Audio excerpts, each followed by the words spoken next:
정확히는 이제 이혼 시 남아있는 재산을 분할을 하는 거죠. 상담하러 찾아오시는 의뢰인분들이 가장 궁금해하시는 게 지금 이제 상황이 이러한데 5대5 가능하냐, 5대5 가능하냐는 말을 진짜 많이 듣습니다. 이 부동산과 관련해서 그 의뢰인분들이 가장 억울해하시는 경우가 한 3가지 있는데,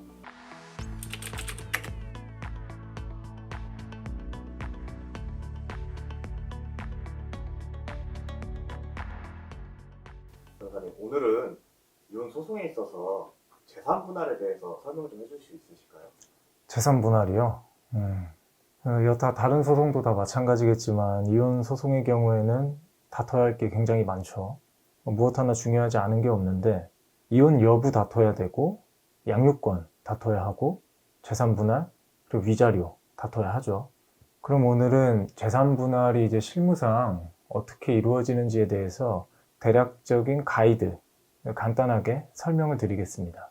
재산을 분할한다고 했을 때 정확히는 이제 이혼 시 남아있는 재산을 분할을 하는 거죠. 그러면 먼저 재산 분할의 대상이 무엇인가를 특정을 해야 될 것이고, 그 다음으로는 재산 분할의 비율을 정해야겠죠. 이혼 소송으로 이제 상담하러 찾아오시는 의뢰인분들이 가장 궁금해하시는 게 재산 분할에 있어서는 비율이에요, 비율. 재산을 방어하고자 하는 입장이나 재산을 이제 가져와야 하는 입장에서 지금 이제 상황이 이러한데 5대5 가능하냐, 5대5 가능하냐는 말을 진짜 많이 듣습니다. 너무나 복잡한데 이걸 간단하게 그냥, 물론 좀 오류가 있을 수 있습니다.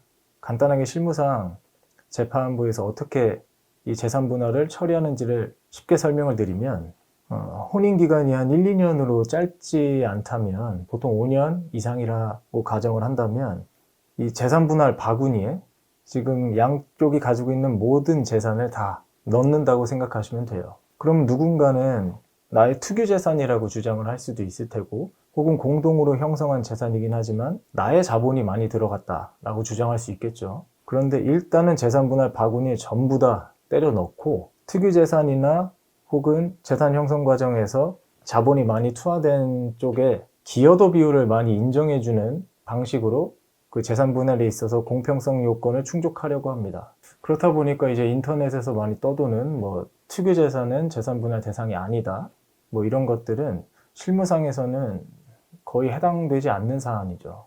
이 부동산과 관련해서 그 의뢰인분들이 가장 억울해 하시는 경우가 한 3가지 있는데, 대표적으로 첫 번째는, 보통 이제 우리나라에서 결혼을 할 때 남성이 집을 해오잖아요. 그럼 내가 집을 해왔다, 내 돈으로 집을 해온 건데 이게 어떻게 재산 분할 대상이 되냐? 그것이 첫 번째고, 두 번째는 내가 이제 부모님으로부터 상속 혹은 증여를 받은 부동산이 있다면, 내가 부모님으로부터 상속 또는 증여를 받은 건데 이게 왜 또 재산 분할 대상이 되냐고 억울해 하세요. 그리고 또 한 가지 정도는 아마 명의 신탁 정도가 있을 텐데, 보통 이제 부모님이 이제 다주택자인 경우에 그 자녀한테 명의를 신탁해 두는 경우가 있어요. 그런데 이게 재산 분할의 대상이 되면 굉장히 억울해 하세요. 이거는 결국엔 내 재산이 아니고 명의만 내 걸로 되어 있을 뿐인데, 그런데 이제 앞서 설명드렸던 것과 마찬가지로 특유 재산이라 하더라도 혼인기간이 1, 2년으로 짧은 것이 아니라면 일단 재산 분할 대상에 포함을 시킵니다.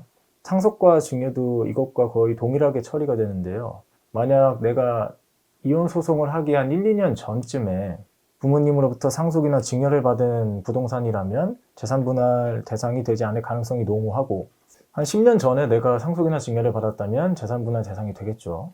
그리고 명의 신탁 같은 경우에는 좀 판단하는 것이 좀 복잡하긴 합니다.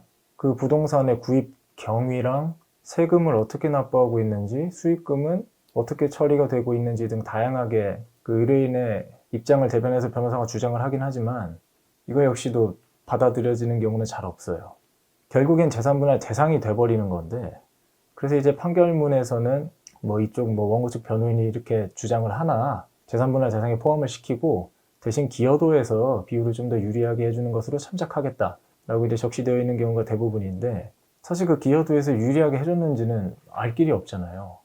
그리고 이 부동산 같은 경우에는 굉장히 첨예하게 양쪽 의견이 대립을 하는 경우가 많습니다. 왜냐하면 예를 들어서 이제 부부간이 이제 성립한 재산이 총 한 1억 원이라고 해봅시다. 1억 원이면 기여도 비율이 5대5 나왔다고 해보자고요. 5대5 나왔으면 5천만 원, 5천만 원씩 나눠 갖는 거죠. 그런데 이제 한쪽이 부동산을 상속받았거나 뭐 증여받았고 혹은 뭐 명의신탁된 부동산이 있는데 그것이 이제 재산분할 대상으로 포함되느냐 아니냐에 따라서 분배받을 수 있는 아무리 기여도 비율로 조정을 한다 하더라도 분배받을 수 있는 재산의 가치는 굉장히 큰 폭으로 상승을 합니다. 앞서 설명드렸듯이 재산분할 대상이 1억인 경우에는 5대5 기여도 비율이 나왔을 때 5천만 원이죠. 그런데 부동산 5억짜리가 하나 들어가면 총 재산이 6억이죠.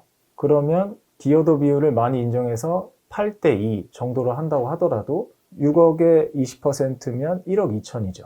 기존의 5천만 원에서 7천만 원이 상승된 거예요. 그렇기 때문에 실제 소송에 있어서 재산분할 대상이 되느냐 되지 않느냐는 굉장히 첨예하게 대입하는 쟁점이 됩니다.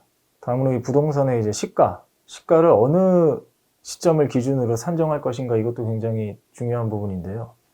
부동산 같은 경우에는 이제 변론 종결시라고 해서 쉽게 말해서 그냥 소송이 끝날 때를 기준으로 그 부동산의 시가를 산정해서 이제 재산 분할을 한다고 생각하시면 편합니다.